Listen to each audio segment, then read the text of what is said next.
the doctor that was with us when I delivered Mira, she told me that I am now going to be unprofessional. And what she told me there, it helped me to survive.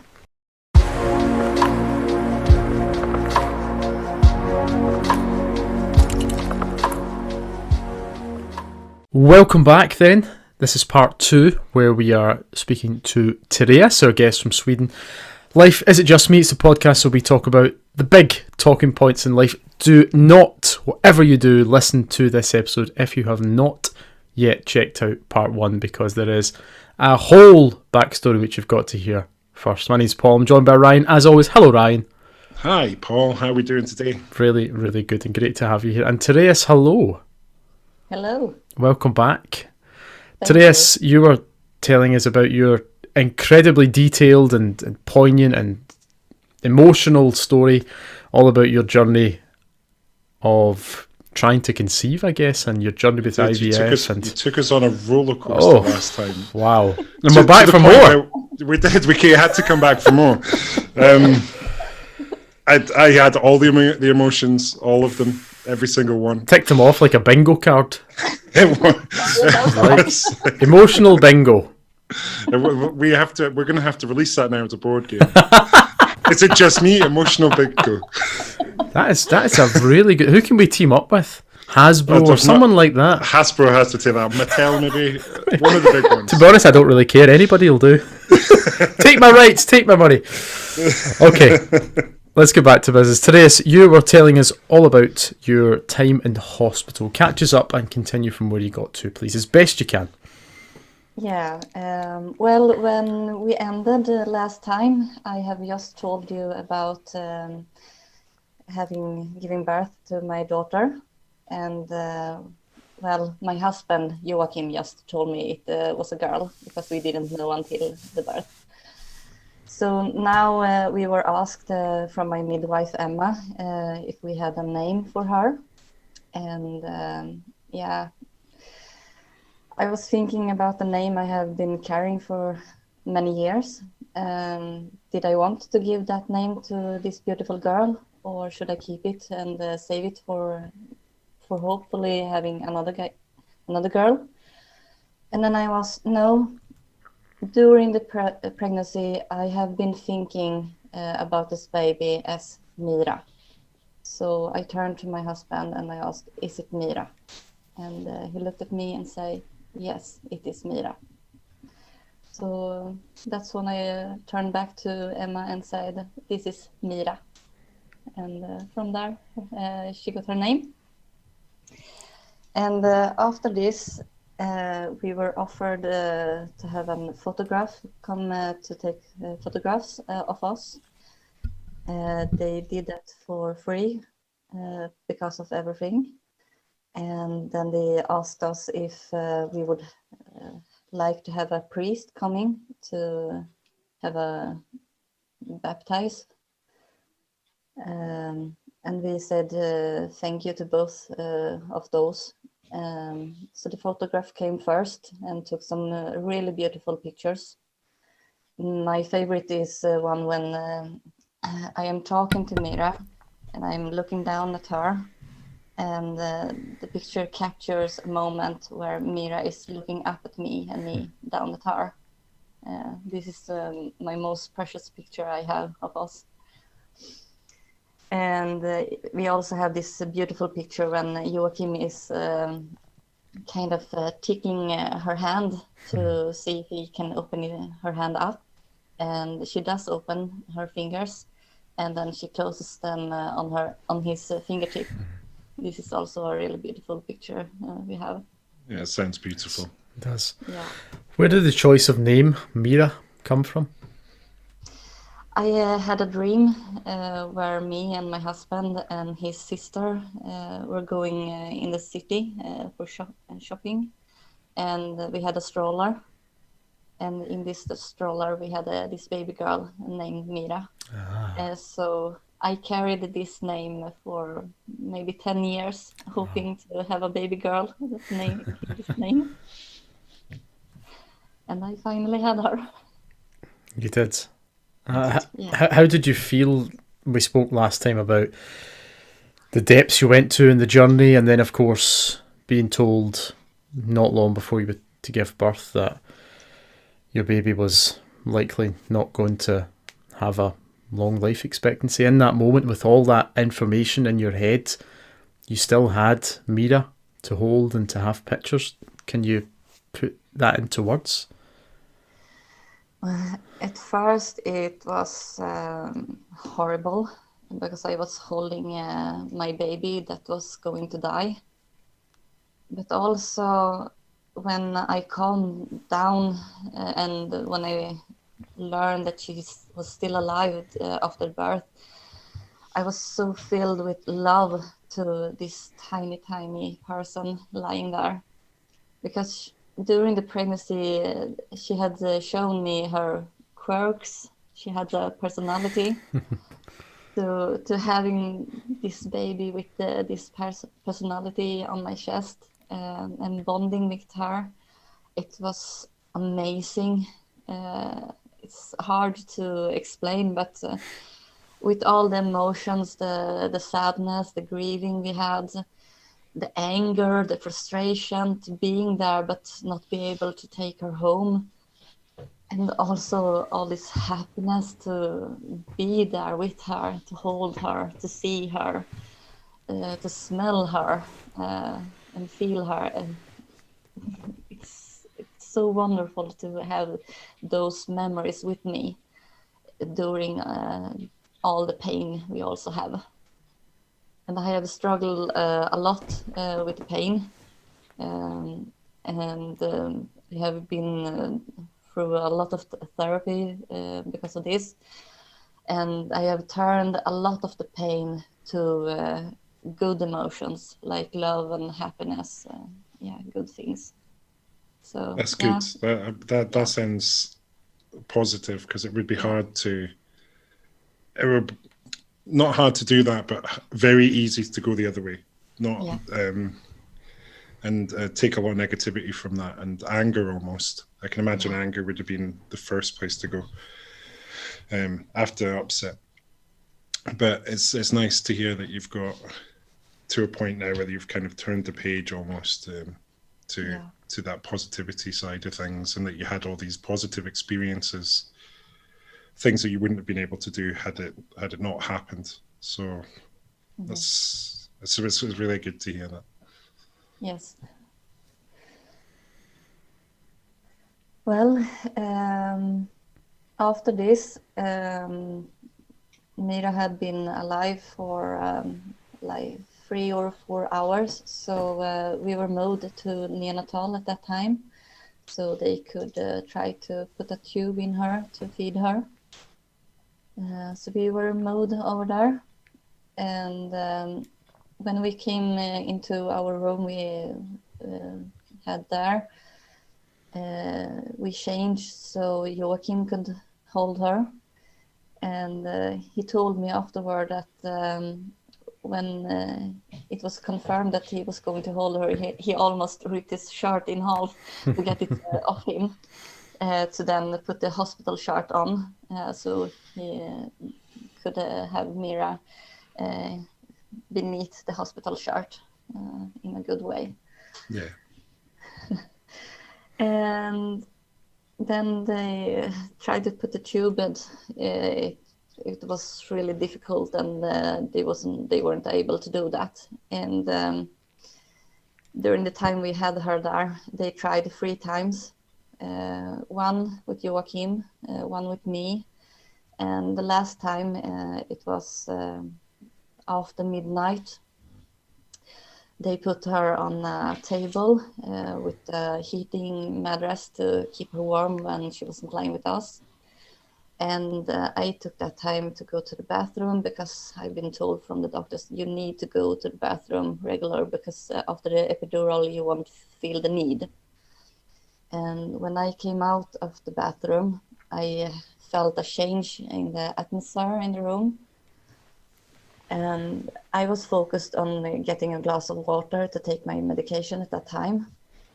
But I put the glass away and went up to Joachim and the 2 nurses to see what was going on. And then Joachim told me it's time. So after 11 hours alive, she was now giving up. So I went up there. Joachim hugged me really hard and really close. So I was standing there in a quite awkward position, because I wanted to hug Joachim, but also I wanted to let Mira know that I was there with her, so I could put a hand on her. And then the doctor came in and took the stethoscope and listened and said, yeah, I can only hear the heart now, so it won't be long. And at that point, I felt the need to hold Mira again, because she was laying there on this table and it felt horrible to see her lying there without anyone holding her. So I released myself from Joachim and said, I want to hold her. And I gently picked her up and got help to open up the shirt so I could put her skin to skin. And I held her there close to my own heart when her heart stopped beating. And we were alone at the time. The doctor said, we will leave you to be alone this last moment with her. Yeah. So we were there alone, and then they came in and the doctor confirmed that she was gone. And yeah, then we cleaned her and dressed her, and they had this baby caskets, I think it's the proper name, where they put her in a cooling mattress, so we could have her as long as we wanted. Because that's what I have learned you do in all Sweden, but also in America, in UK, and in countries where they know that it's important that when your baby dies, that you have the baby until you're ready to leave the baby behind, so to say. Mm-hmm. Yeah. It sounds really wrong to say it, but that's the way. The reality. Yeah, it's the reality. So we I don't think her... anybody would be able to understand how you feel unless you've gone through that. Yeah. Although your storytelling is so vivid that I feel like we are going through it with you. I know what you mean. It's yeah. I could feel myself choking up as you were speaking, and I was like, right, okay, keep it together. We've spoken to. Sorry.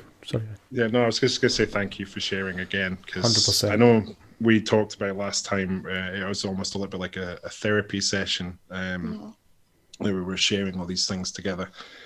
But I kind of hope that that's how these come across when we release them as a series. I'm hoping that that's what it kind of does for people, that they see that it's not just them and that other people are going through painful scenarios and things that are normal, that people think or perceive are normal everyday things, and from a unique perspective, and knowing that they're not alone. And I'm hoping, and I know Paul feels the same, I'm not putting words in his mouth. Not at all. So that is the kind of goal of this, to help share these experiences with other people and to learn, share the learning, I guess, and share the learning, that you're not alone out there. Yeah.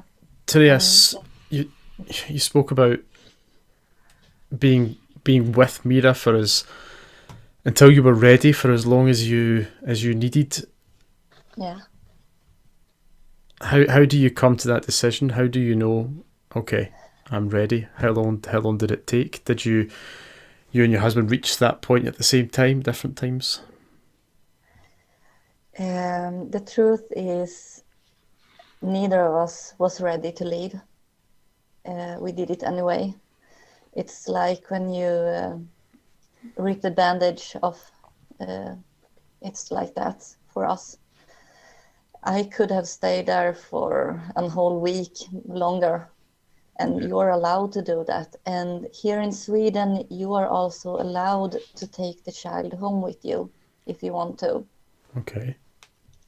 That felt too weird for us to take her home when she wasn't alive. So we pretty early decided to not do that. But we slept the night with her between us. And the day after, we called our parents to let them know that she was gone, and let them know that if they wanted to come back to the hospital to see her one last time, they could do that. And my father was the only one who didn't come back.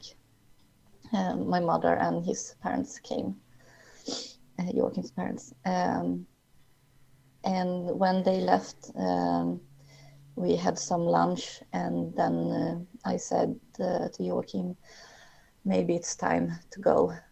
And we didn't leave the hospital because I had pre-eclampsia. So I needed to stay in the hospital so they can monitor me and make sure that I got well before I was released and could go home.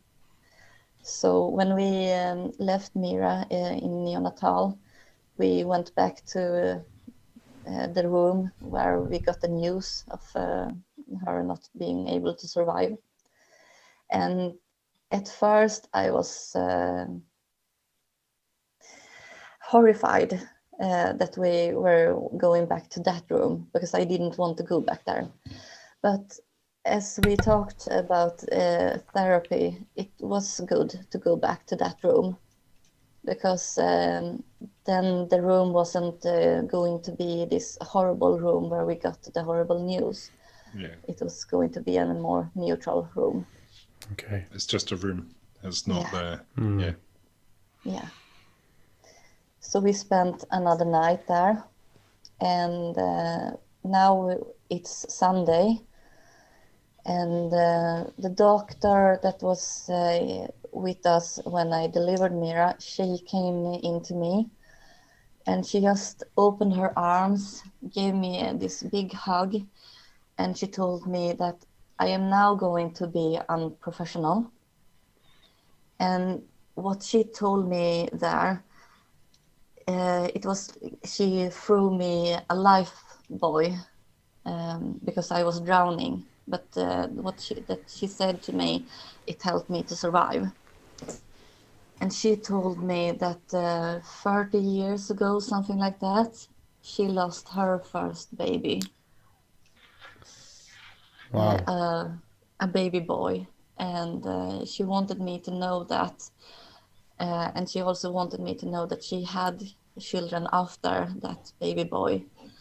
And she wanted me to keep that with me, so I will be able to move forward and to think, have this thinking with me that I can have other children. I can go forward and try more to have another child. Yeah. And that helped a lot.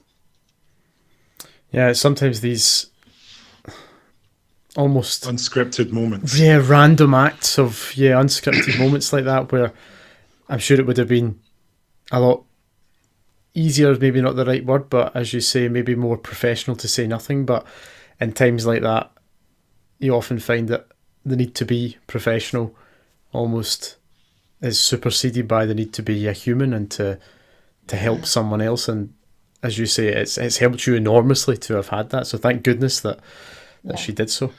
That she made that choice to humanize that moment. Absolutely. Yeah. Because another thing is that here in Sweden we have this organization, infant organization. It's a pretty good translation. So when Mira died, we had this bag with information about them, numbers and email addresses we could reach out to talk with other parents that have lost children.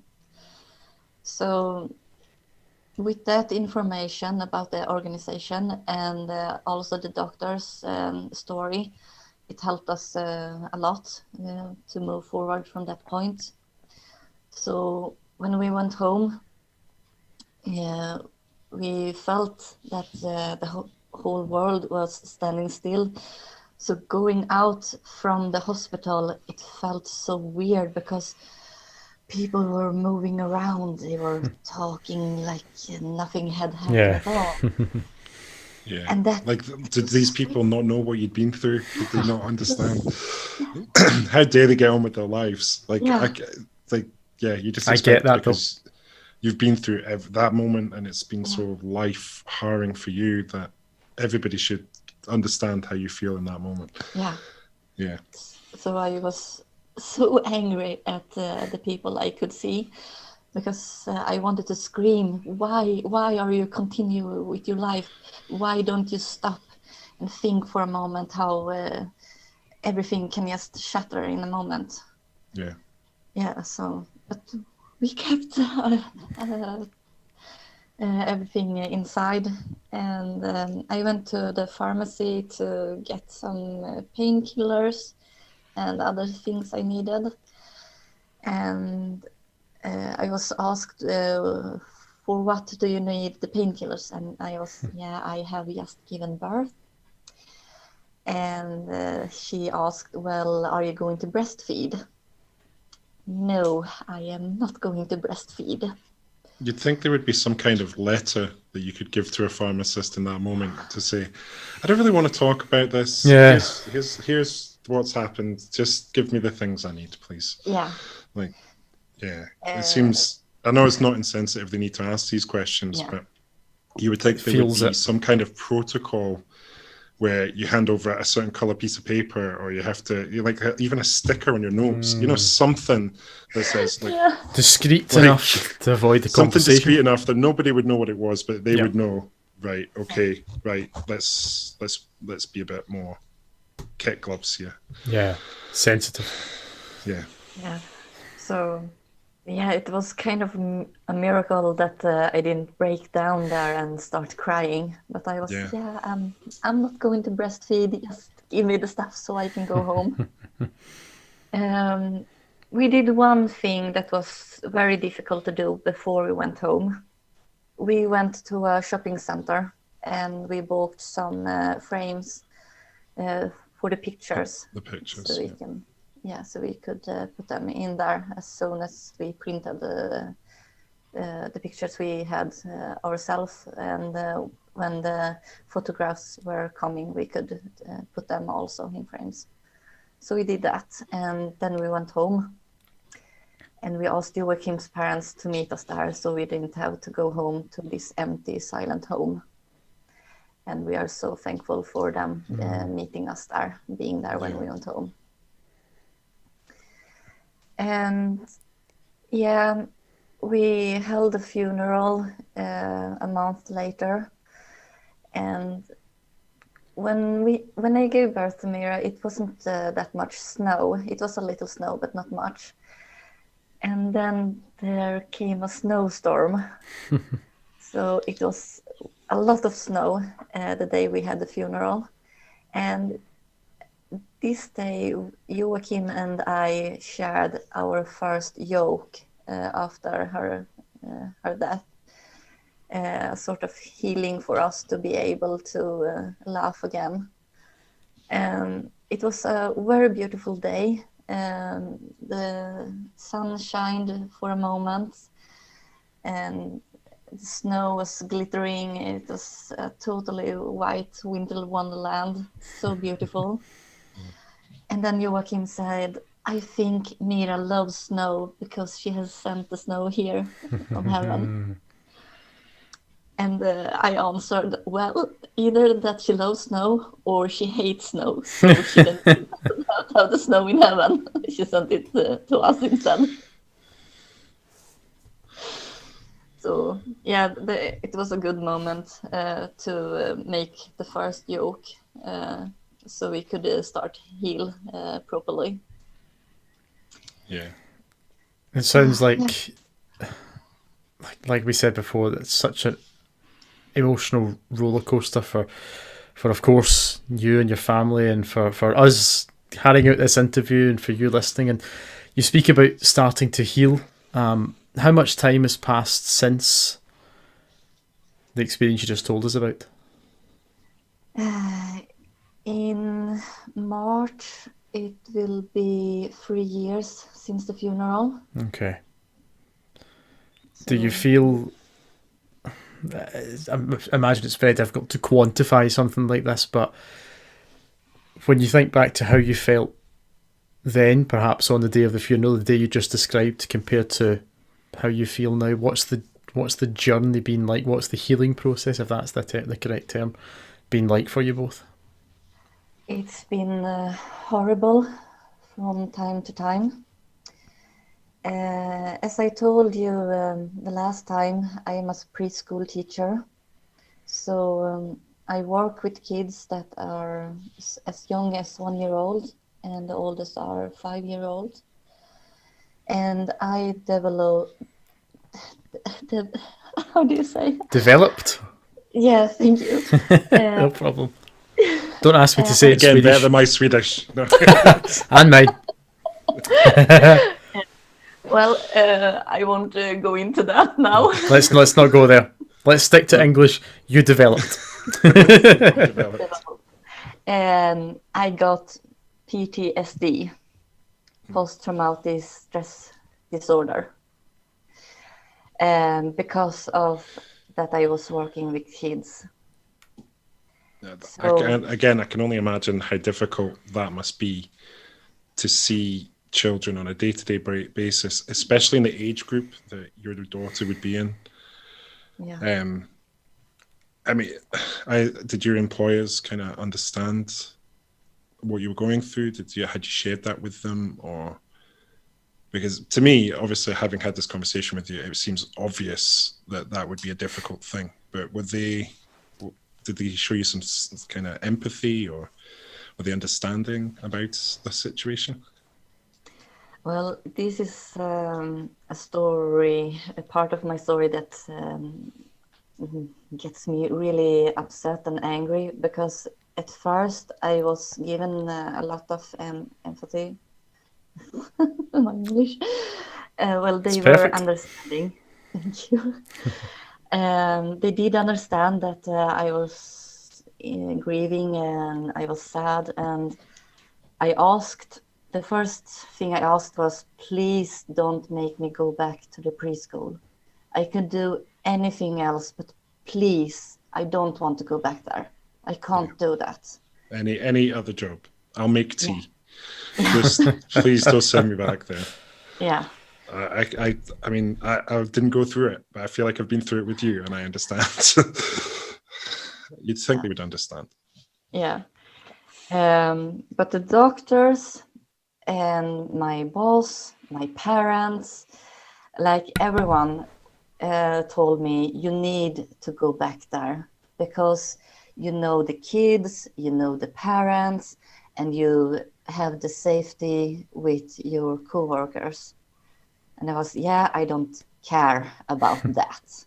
I don't care about knowing everything there. I don't want to go back there. But I was kind of forced to go back there. And at first I was just working 20 hours a week. And I was supposed to do that till summer. So I started to work in May, 2nd of May. And I didn't go every day. Some days I couldn't get up from bed. I got up from bed, I went to the bathroom, and then I just go back to bed and lay there. I couldn't do anything. Some days I started to drive to work, because that's also the one thing. I have to drive to my work. There is no other way for me to get there. Yeah. So driving was also difficult. So some days I started drive, and then I'm turning back. I'm not going to work today. And I had days that I could go to work and be there and being with the children. And going home after 4 hours, 5 hours, and feel okay. And then I start to feel this weird emotion that something is wrong. I can't be close to the kids. The thing with young children is that when they feel safe with you, they want to be close to you when they like you. So the kids, they wanted to sit next to me, they wanted to sit in my lap, they wanted to hug me, stuff like that. Normally something that would be endearing and something Yeah. that would make you, would also almost make your heart warm, is now causing you pain. Yeah. Yeah. So I started to realize that when the kids were sitting next to me, I was scooping away. I didn't want them to touch me. And it became emotions that became voices in my head, in a sort of way. It turned to this day that it was summer now, and we were outside, a really warm day, and I heard a young boy. He was 1 years old, so he started preschool, and his teacher had laid him in a stroller to sleep, and he woke up and he was crying. At first, I tried to get contact with other teachers around me and to let them know that he was crying, and no one was hearing. So I went up to the stroller and tried to soothe him again, sleeping without picking him up, and it didn't work. So I picked him up and I went to this big stone that I could sit down on and had him in my lap. And this child, he didn't know me because I was in another department. Sure. Yeah. But it was like he felt safe with me because he was relaxing in my lap. And that was when I knew that I can't do this anymore. Because in this moment, I got scared of myself. My emotions got into voices, and those voices told me to pick this child up and throw him into a tree standing 2 meters from me. Right. Okay. And this was so scary. I have never been that scared in my life about myself, about my actions.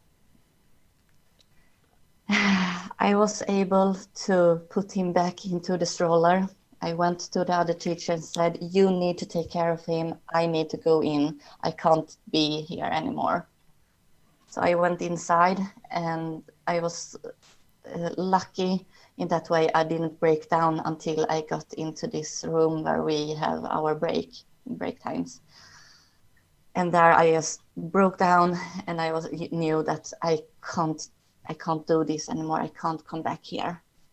Yeah. So I called my boss and told her everything and said that this can't go on anymore. And she said, no, of course not.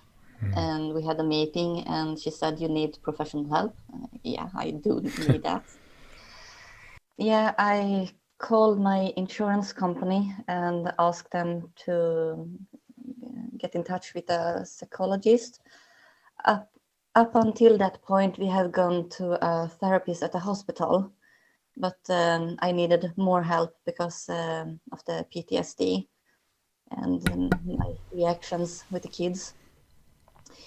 So I was home again full time.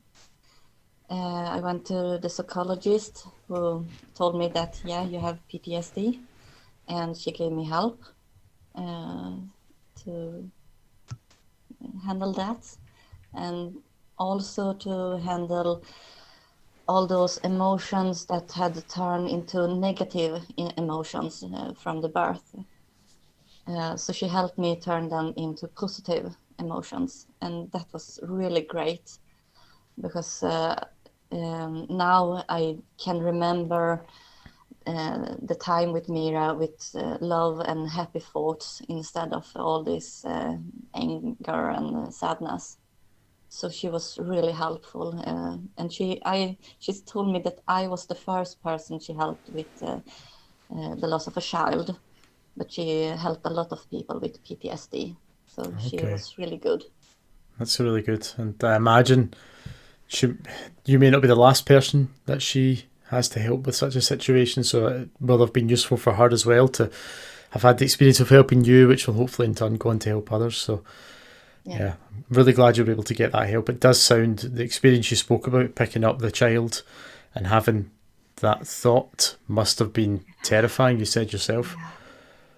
I'm just glad that obviously you didn't carry through. I mean, that as easily as possible in that moment of insanity, you could have followed through with that thought process. And I mean, thank goodness you didn't. But I can imagine for your own experience, and that's exactly why you had to walk away, because you had frightened yourself in that moment. Yeah. Again, your storytelling is so good that Thank you. It feels like we're with you in every step of this, and that's a testament to you as well. But the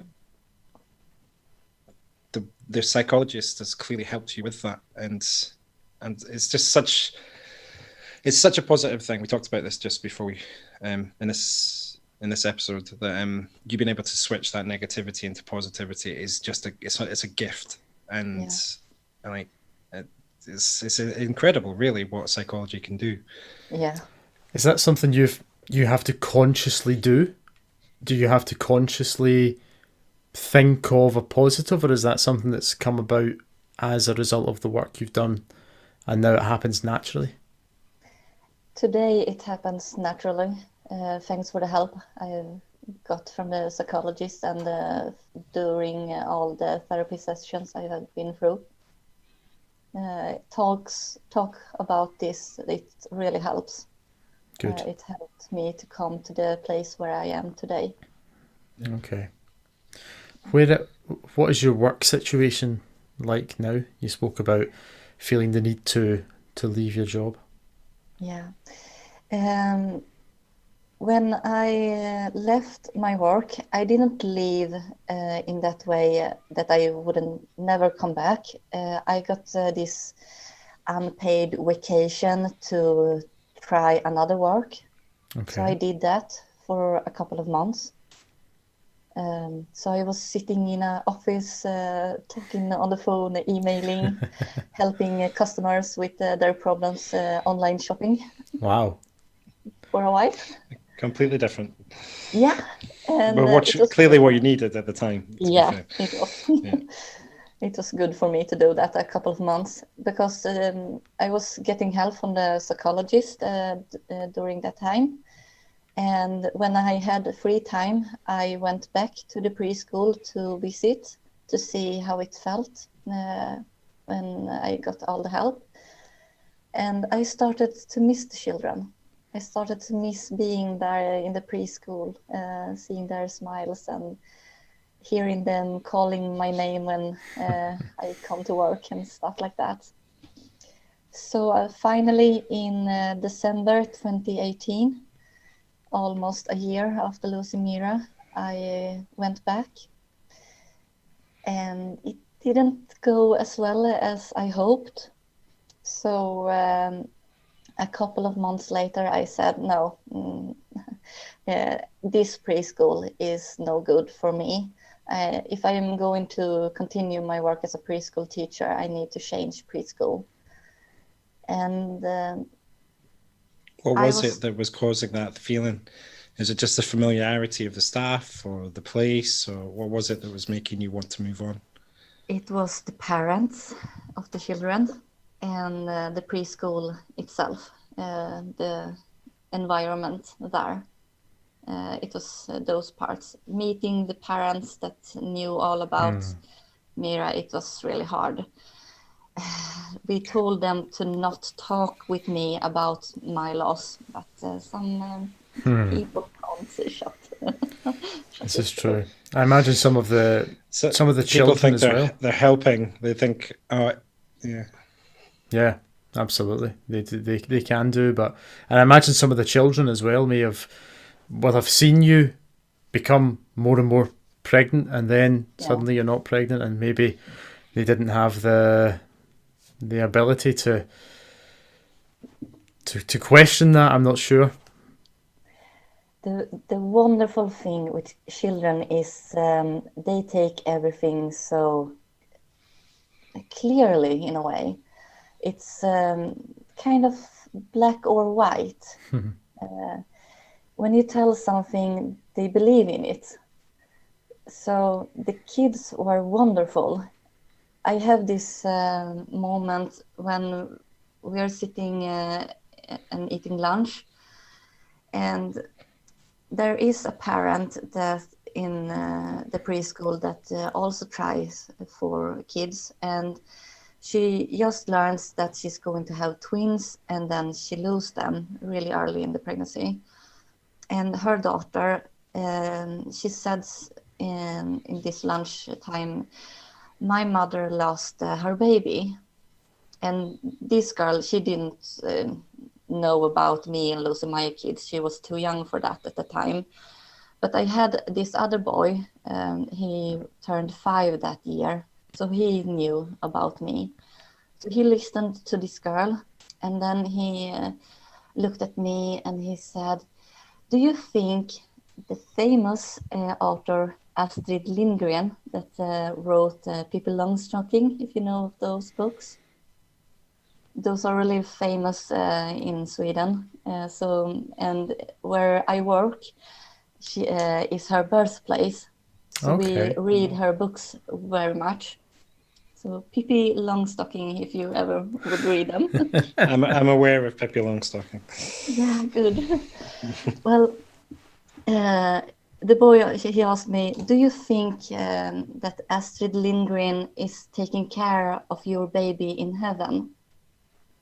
And I almost broke down crying there, because that was such a beautiful thing to say. And that's the thing with kids, they say those things.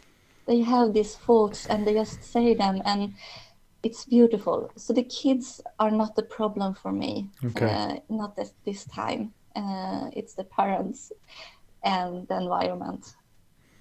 The word purity springs to mind with something like that. Yeah. Like you said before, it's almost black or white, and it just seems like such a pure and innocent and instinctual. I'm not sure thing to say. Well, thank goodness it was said as well, because I imagine it did you some good. It did. To have those natural questions that's pure and innocent, like you say, it's so nice to have them, because all adults, they are like either, oh no, we can't talk about this, it's dangerous, no, you're not supposed to talk about infertility, and you're absolutely not supposed to talk about losing children. It's nothing you can talk about. And I want to show that absolutely talk about those things. You need to talk about them, because it's so common. Why do you think that is, Therese, that there's such a stigma, such a desire not to have those conversations that are so real and so powerful? I think it's because like 50 years ago, when you weren't able to have kids, you adopt. Okay. Because was the way to have children if you couldn't have them on your own. And if you did lose a child, the hospital told you, the doctors or the midwives or whoever you met, they told you to just go home and start making another child. Forget about the child. So people didn't talk about it. it wasn't in Sweden. It wasn't until the 80s until you really start talking about it. And as I told you the last time, my parents have the experience of losing twins, and my father has almost never talked about it, but my mother has talked about it a couple of times. So I grew up knowing that I have older siblings in heaven. I knew about them, but not much more than that, because my mother was supposed to just move forward, forget about the twins, and have other children. Sure. I think there's examples of, especially in Britain, we're seen as quite a stuffy nation. We don't talk about sex. We don't talk about death. We don't talk about like feelings. Feelings, or we just kind of the traditional view on that is keep it to yourself and moan about it on Facebook. It seems to be stiff upper lip. I think that stiff upper lip expression is exactly. Yeah. I assume it's come from a social grace, or like a set of social rules that came at that time that are a bit out of date now, and yep.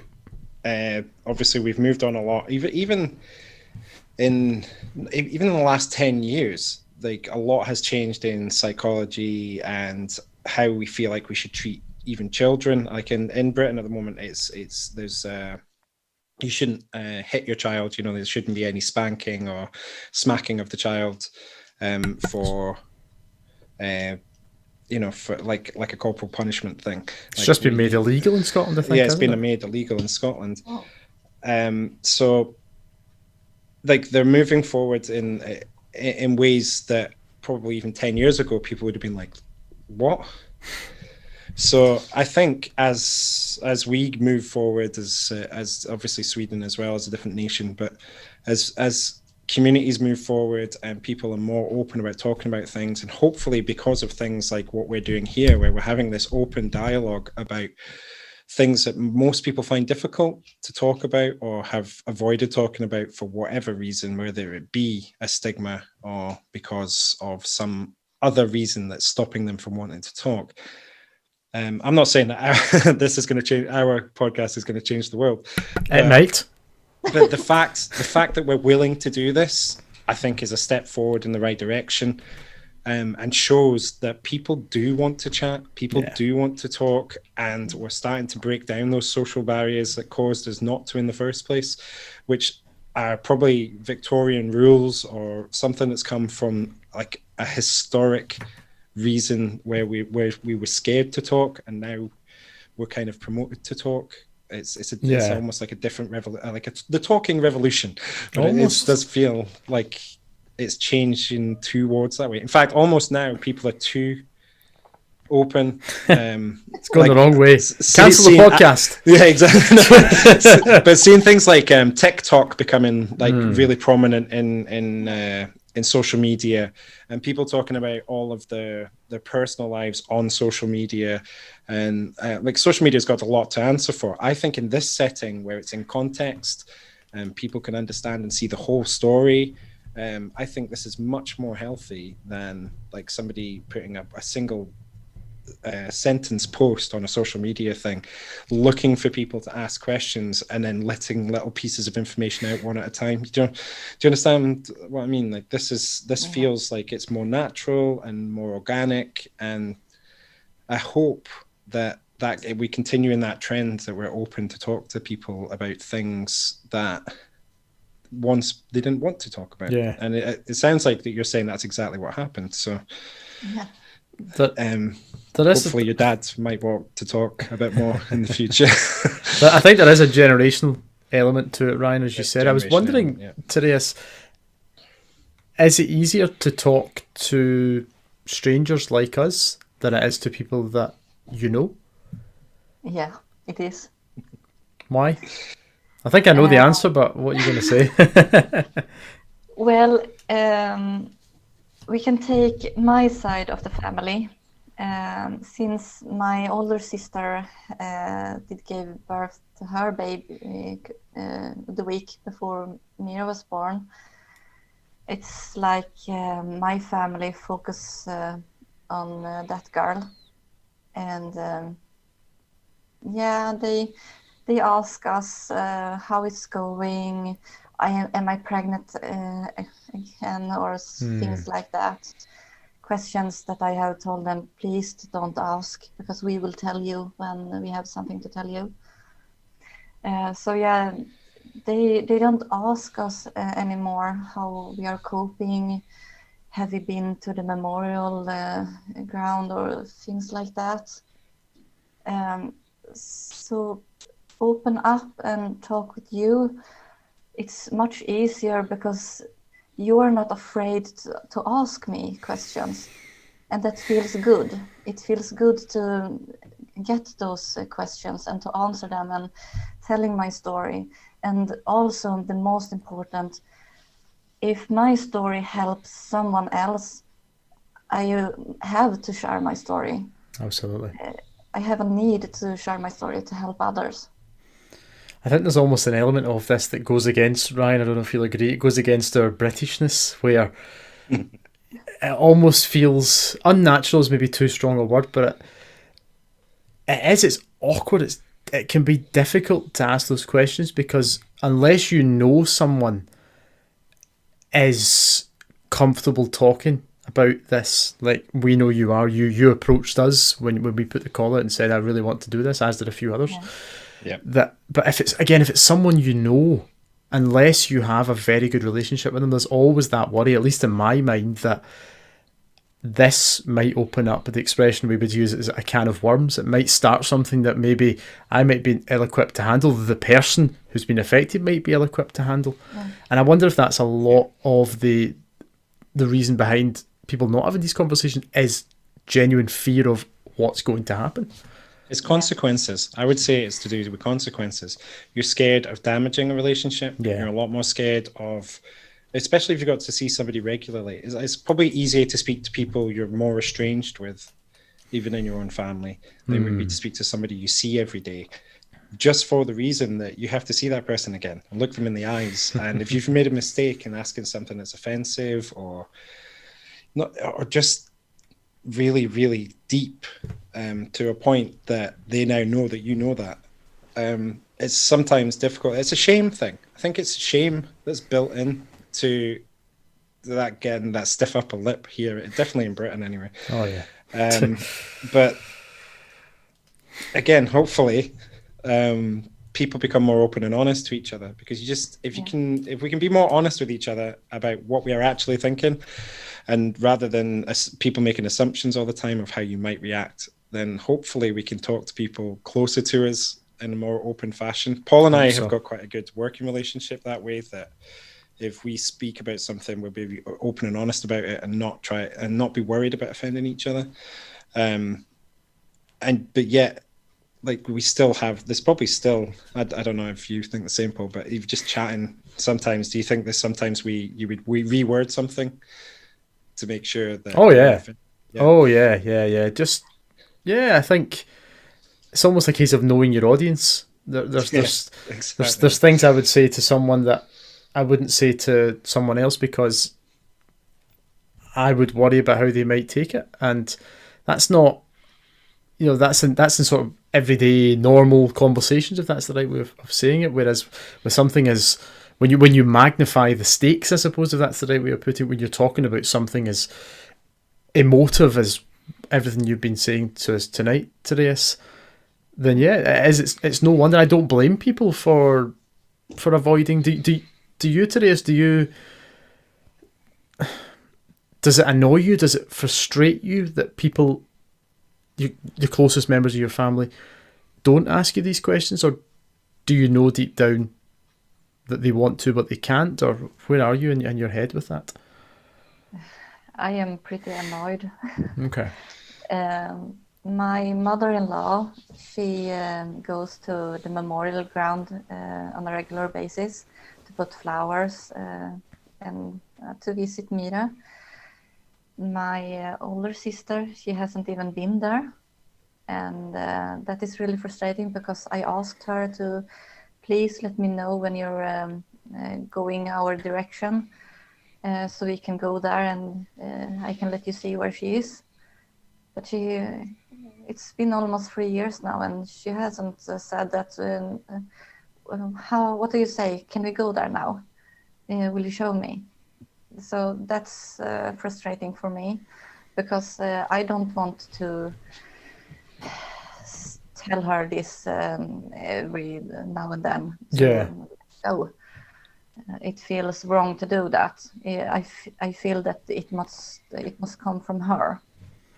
Could it be that she's not ready yet? She's not emotionally in a place where she can? I don't know. I've obviously never met her. I don't know. Some things we can talk about and some things we can't talk about. So I choose to not ask her about this. I choose to let her come to me when she's ready. And I hope that I have spoken openly enough to let her know that she can come with any questions she have. Because I want to talk about Mira and about this. And I am sure that she knows that. And I am sure that the rest of my family knows that. It might be a denial thing. Obviously, I haven't met your sister either. But really? Well, I might have. I don't know. Paths could have crossed. Who knows? Not consciously have met your sister.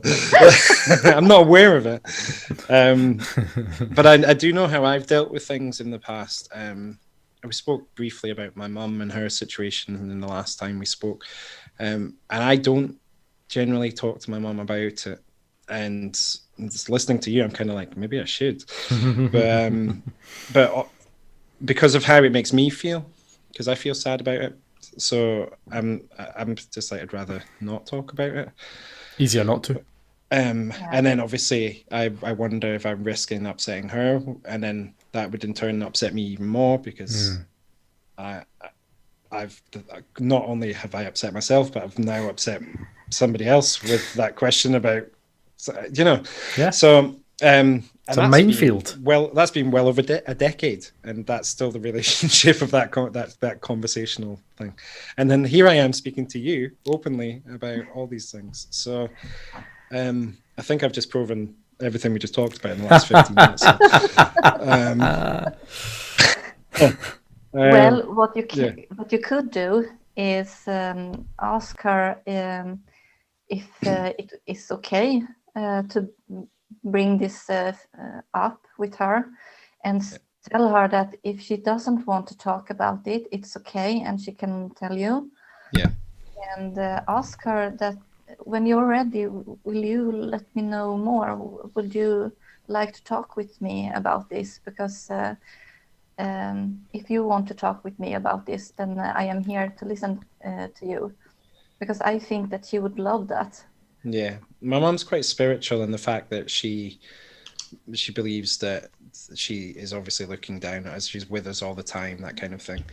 And she's quite open about speaking about these things.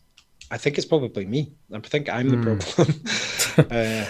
She would happily probably speak about these things, and my fear would probably just disappear if I opened up a bit more about it with her. But also I was quite involved at the time, and I'm almost like, I have the information. I know how that was and what happened. So I don't feel like, I almost feel like I don't need to ask her those questions because I know the answers. But again, that's not helping the two-way flow of conversation, is it? But maybe that's what your sister's doing. Maybe she's like, I know the answer, so I don't want to ask the question. Again, I haven't met your sister, so I don't know if that's true. Not consciously. Not consciously. Or unconsciously. Maybe unconsciously. Who knows? Who knows? Who knows? Yeah, I do. I see the difficulty because I've experienced it as probably the same kind of level as your sister is experiencing it. So I wonder if it's just that fear of just opening old wounds up again, or people are involved in their own lives quite selfishly as well. Like they've got their own stuff going on, and sometimes it's easier just not to ask the question. I'm not saying that's right in any way, but sometimes it is. Yeah. What do you think?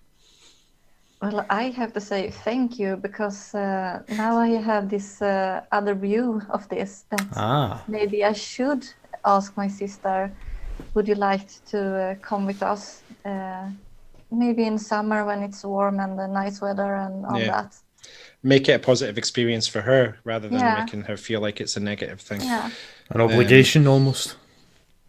Yeah, if she feels like it's an obligation, she might not want to do it. But if you're including her as part of maybe a celebration of Mira's existence, I don't know what the answer is. I can only tell you how it has been for me. Obviously, my mum's 5,000 miles away, so I can't just jump over there and give her a hug and hope that we can chat about this stuff. So it's more like this, screen to screen. Sure. And I feel like if I'm going to have that conversation, I'd like to be there in person. And also where the kind of the burial ground or the place that my sister is quite far away from where my mum lives. She's in Florida, and where she had that cemetery is upstate New York. So it's the other end of America. So it's literally like thousands of miles away from her. So she's as far away from that place as I am. Yeah. Amazingly. Amazingly, yeah. Yeah. So it's not like she can just nip in the car and go and visit the gravesite either. So it's a strange one in that respect. But I hope me sharing with you has helped in some way. I don't know. Sounds like it has. I hope so. Yeah, I have to say thank you for sharing that from your perspective. Me too. It's really comfortable to hear that side, because it helps me now. I think I feel that. Good. Yeah, because I would hate that. Like, just hearing how you feel, like you saying you were annoyed almost. That I hope my mum's not annoyed with me for not having that conversation. Does make you reflect conversations like this. Of course it does. Yeah, and I love that we do this and that we are doing this. And again, that you've come on here to share your story, which in such an articulate way, by the way. Yeah, I have felt that I've been with you every step of the way. What were we talking about? We went off on a side. I'm really sorry. I was going to ask. It's funny you say that. It's funny we were talking about. We were talking about making sure that you worrying about offending people and all that kind of stuff. And the next thing I'm going to ask may come across as very insensitive, but having spoken to Therese before, I know it's something she wants to talk about, so I have the clearance to ask the question. Okay. Therese, everything you've told us, the journey we feel like we've all been through with you. You are where you are now, the impact it's had on your job and on your life, and you've just spoken about your family. And I'm going to ask this, and it sounds insensitive, but I know you want to talk about it. Do you have any regrets?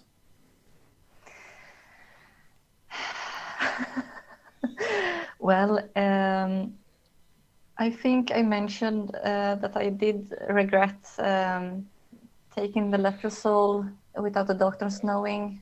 Triple dose. Yeah. I do regret doing that because of the outcome.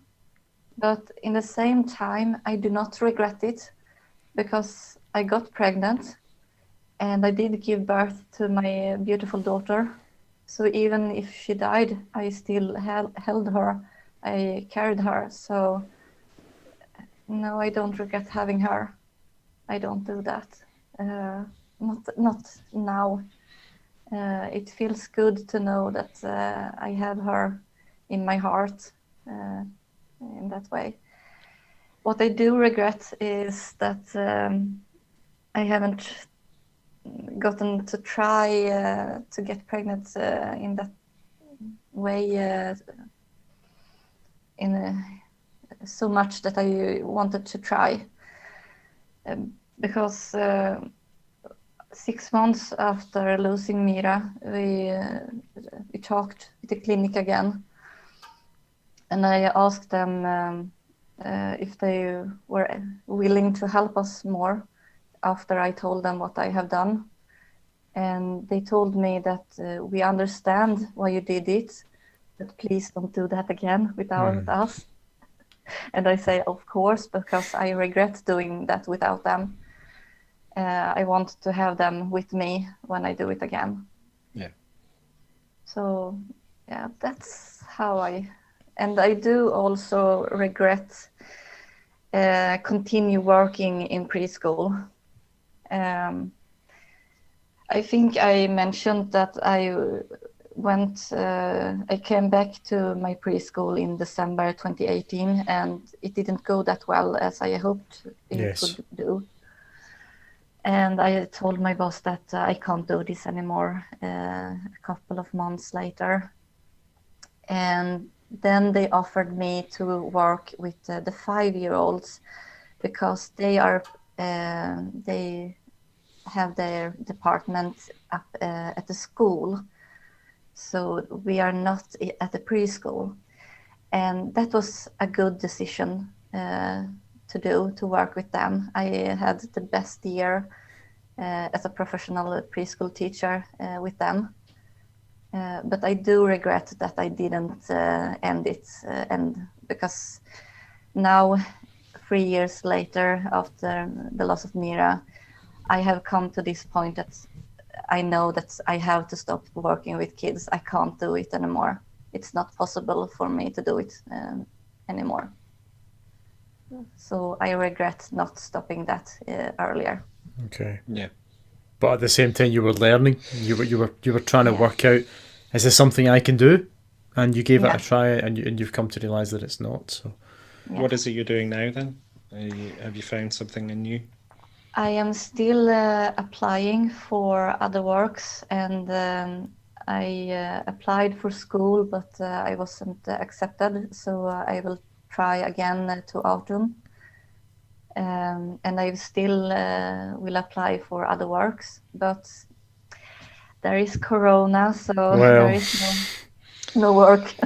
Not the best time to be, unfortunately, looking for a job. Yeah, no, everybody's struggling with regards to that. Yeah. Yeah. So I am doing my best at the preschool. I work with the younger kids once more.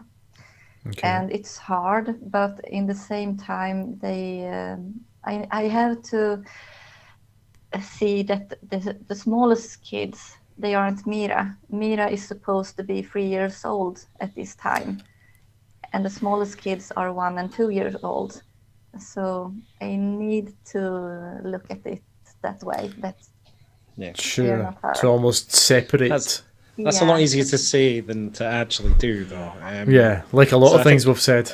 Yeah.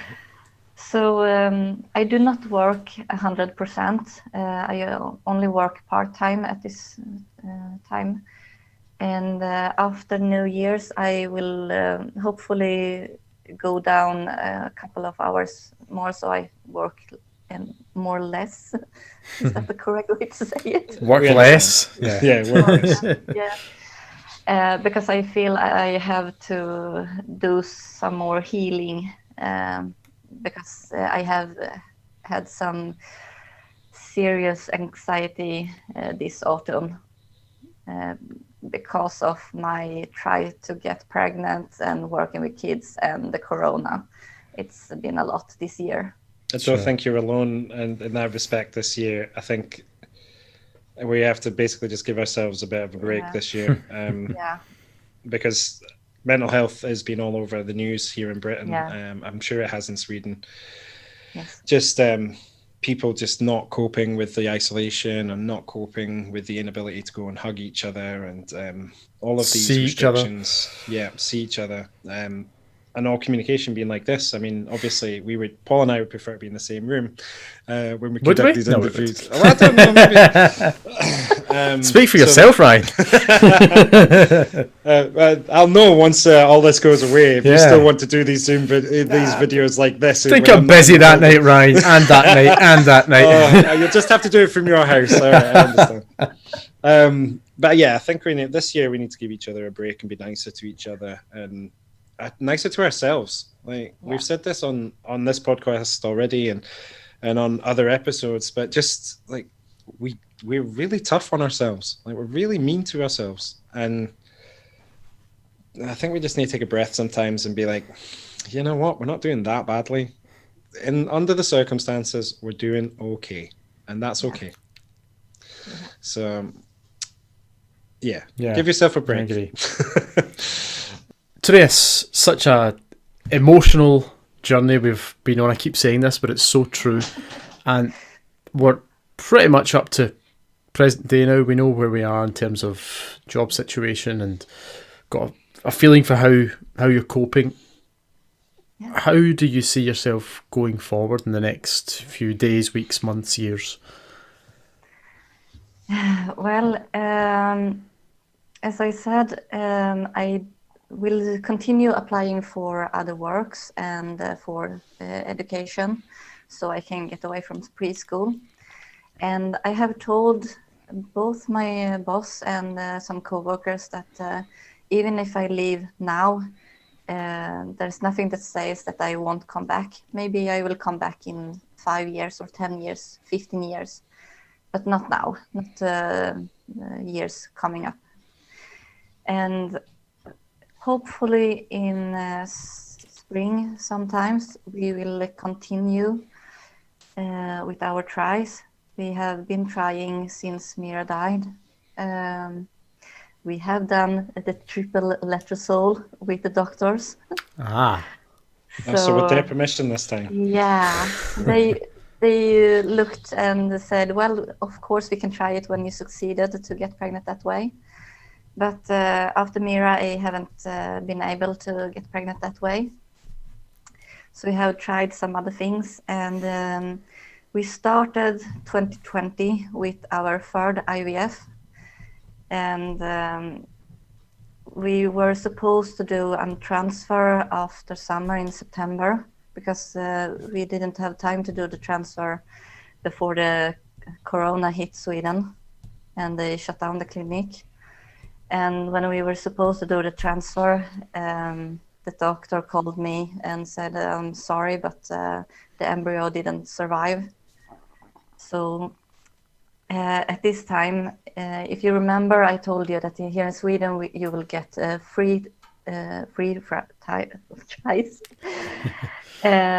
So now we have done our free tries, but we haven't done a transfer on our third. So that was the issue, where we're going to get a fourth try or not. And they gave us a fourth try. So now in October, we got 10 eggs, 8 of them were fertilized. And unfortunately, only one survived to the freezer. And the good news, what we are hoping for to be the best news in spring, is that this blastocyst that they froze down, it was hatching when they froze it. Yeah. It was like almost the same reaction there, Paul. It was. That all sounds positive. So, do you find it difficult to not get your hopes up? Is there? Have you found how to balance that? Because it's difficult. It's almost impossible, because when I learned that it was hatching when they froze it, I was, oh my God, this is the best news you could tell me, because of all the other embryos unfortunately died. So this is so good news. And what I have learned is that almost every woman who transfer a hatching blastocyst get pregnant and have a baby from that. So yeah, my hopes are really high about this blastocyst in the freezer. Understandably. Yeah. I guess that would be difficult not to get excited, but also like with the story that we've been through. Yeah, I worry for you as well. I know, but I as feel much as you part want of your journey. yeah, as much as you, in some ways, I guess, don't want to put your expectations up there. In some ways, especially with the year that we've all had in 2020, it must be a glimmer of hope. Yeah. For you. It is. In Sweden, we have this saying that you're grasping for this grass. Only we say grasping for straws. Grasping at straws. Yeah. Yeah, that will be the correct translation. Ryan, the linguist. Hey, look at me. So that's that's what's happening. We are grasping for that one. That's hope. Yeah. My husband, he's not. He doesn't want to get his hope up, so he's trying to be stable, and to we will see what will be. And I am the person who goes, "Oh my God, we can do this." You balance each other out by the sounds of things. Yeah, we do. Good. And I have two friends that have become mothers after IVF.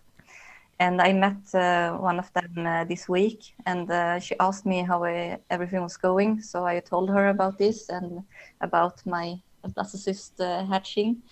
And she said that, I don't want to give you more hope. I don't want you to get the hope up. But what I do know, I have met some other women who have transferred hatching blastocyst, and all of them have gotten children from that. So my hopes are pretty high. So am I. I know. And now I want to just like phone you every week and be like, I know. What's happening? What's the update? What's the update? Yeah, exactly. No, that sounds so positive and so. It does. Such a glimmer of hope after everything, and I want that so much for you. So do I. I can't put it into words. I really, really do. On a slightly different tone, I guess. If that wasn't to happen, if you weren't to be successful, would you? What would you be looking at then? Would you be trying again? Would you consider alternatives, adoption, fostering? Do you have a date, a time? No, this is enough. What's your sort of plan for afterwards, just in case? We will not adopt, and we will not foster. We have talked a lot about that. I have been thinking during my upbringing that maybe I could adopt both if I have my own kids and if I don't have my own kids. But after Mira and with Joachim's feelings, he doesn't want to adopt after all. We have been through, so we have decided to not go that way. And to have foster kids in Sweden, it's so difficult. It's a roller coaster of emotions in a total different way than the things we have already been through. So we will not do that. Because here in Sweden, it's almost impossible to adopt a Swedish kid. So you can be a foster home, but the kids will be taken away from you at any point. So why is that? Why is adoption in Sweden so difficult? Because of that, parents in Sweden have this right to their kids more than the kids have the right to be safe. I see. Okay. Yeah. And just to talk a little about that, thankfully they are now thinking about this because we have this law now from the 1st of January this year that should make sure that kids that have these homes where they are getting hit or anything else. Abusive homes. Yeah. They should not have to stay there. And there was a really sad story about a 3-year-old girl that was in foster care. and she had this lovely family that took care of her, and her biological Biological parents. biological parents. They were abusers, and they used drugs. So they abandoned her when on her birthday, when they gave birth to her. So when they decided that they wanted to have her back, the foster family was, no, you shouldn't take her back there. And then the child died because of the abusing parents. We have some similar stories in Britain. I studied social work at university, so in the first year of social work, and it's actually probably something that Paul's heard, because I'm pretty sure the first year of social work and teaching is the same year.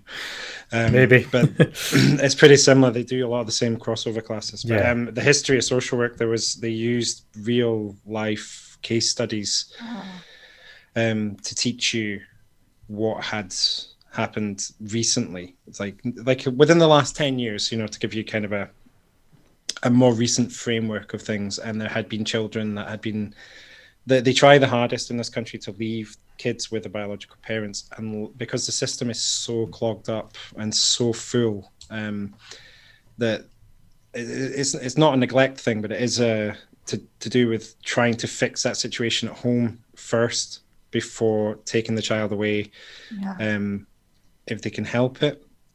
So there was children that they had in these case studies that were being monitored because they knew they were in critical situations like you're talking about. At risk, yeah. And ended up dying and having similar outcomes to what you were saying. So there have been changes, and things are a bit more robust in certain places, and social work has been scrutinized quite heavily because of those things. And whenever there's even a hint of a loophole or something that social work have missed, people tend to recount these stories and say, look, here we are again, we're in danger of going down this road again. So trying to learn from history, but also like recent history, but also trying to make sure those safeguards are still in place and robust. So it's a similar story here for that side of things, for before the children leave their parents. But I think our adoption and our foster system, once they have been put into that system, children tend to not go back home because that decision's been made at that point. So, and then it's then more harmful to be putting children into risk. And the Child Protection Act says that you can't put children at risk. So it's difficult to balance, but it sounds like in Sweden it's quite strict from what you're saying. Yeah, it is. And as a preschool teacher and as a mother of an angel, this is something that makes me very upset when I hear about things like this, because the children are supposed to be safe. We are supposed to make sure they are safe. So when the social system isn't working, when the parents and the lawyers make sure to get the children back in an abusing home, it's horrible, and it's hard to stand by and watch. And that's a big reason to why Joachim and I will never foster kids, because we will not be able to stand by and just look when they take the kids away from us if they do that. So and I understand that. To adopt a Swedish kid, the parents need to write away the rights to the kids, and this takes a lot of time to do. And it's if the social system thinks that the parents are not good parents, it also takes a lot of paperwork and court ruling and stuff like that to make sure they will not have the kids back. So the rules are not in the favor of the kids at this time in Sweden. It's not. Okay. Those seem like some very comprehensive reasons as to why you wouldn't look to foster or adopt where you are. Yeah. So not fostering and adoption, and so would the thing be try again? Are you going to do that? If it doesn't go well with our golden egg in the freezer, we will continue trying. We will not do IVF anymore because my husband, he doesn't like it at all. And I have grown tired of it, getting my hopes up with eggs and then down again. Yeah. So if the clinic will not help us anymore, if the trying not go well, we will go private, and I will make sure that we will try with Letrozole once more, that we go that way again. Yeah, sure. So when with the Letrozole, is that something that you can have on hand? Is that, I mean, obviously they're not handing it out to everybody, but is it something that you can ask for before you, like, could you ask for it now? Could you go to the clinic and say, look, I would like to try naturally, can we have some of this stuff? No, we can't. The doctor needs to prescribe it.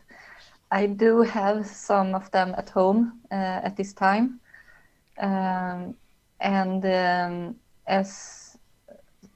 when we have tried with the transfer, and if the transfer will be a failure, I will ask right away to use the Letrozole I have at home. But until then, that day, it lies here and waits. Okay. And I will also ask if they can prescribe some more for me to take, if we will go that way. Yeah. Well, we wish you, we wish you the best of luck. Yeah. Thank you. Do not want to jinx the golden egg, as you called it. No, well, my fingers are crossed. My toes are crossed. Everything. Yeah, so we're currently recording December 2020. By what point do you expect to know, Therese, whether or not the golden egg has been fruitful? We will wait until after February, because that's the month Mira was born. So it's a difficult, emotional month for us. So maybe we will do a transfer in March. And if it's successful, we will know around my birthday in April. Okay. Be a nice birthday present. Yeah, hopefully. Yeah. Hopefully. I guess some of this will be dependent on coronavirus and restrictions and things as well, but I can feel a little update podcast being posted to the end of this to say it's whatever June 2021 and here's the situation for Therese, because I feel invested now. I feel like I have to know. I felt this with a couple of our guests before. I want to phone you every week. Do you see what you got yourself into now, Therese? Well, if you have anything else you would like to talk about, Harry Potter. I'm just like, Therese, I don't have anything to chat about, but how are you? I'm fine, thank you. How are you? Guys, I'll just leave you if you're going to be like this. No, it wouldn't be the same without you, Paul. Thanks. We're a team here. We're a team. Yeah, of course. Wow. Well, what a journey this has been. Personally speaking, I feel like I've got to know you so well, and I'm Thank you, Paul. so you have grateful. Got to know me so well. I have. And you too, Therese, it's been nice to have you here. Thank you. No, genuinely, it's been amazing to delve so deeply into what you've been through, and from the bottom of my heart, thank you so much for everything you've shared with us. Yeah, thanks for sharing. And thank you for having me. It's been a pleasure to talk with you and sharing my story. Thank you. Thank you for me too. Yeah, thank you so much. We look forward to hearing from you hopefully next year, and good luck. I don't want to say thank you, but I do. And I'll speak to you next week when we have that cup of tea. Yeah. Virtual cup of tea. You're coming to Sweden. Oh yeah. I think I'd love to go to Sweden. I honestly would. Did we just get a free holiday? Is that what this is? I think that's what happened. Oh, nice. I'll take that. Well, maybe we'll have to pay for our own flights. Yeah, well, can do that. I suppose. Hi, this is Ryan. Thanks for checking out Life Is It Just Me. Don't forget to subscribe wherever you get your podcasts, and also on YouTube for the video version. And come over and check out our website, which is lifeisitjust.me, for all our latest info and updates. And thanks again. We'll see you soon.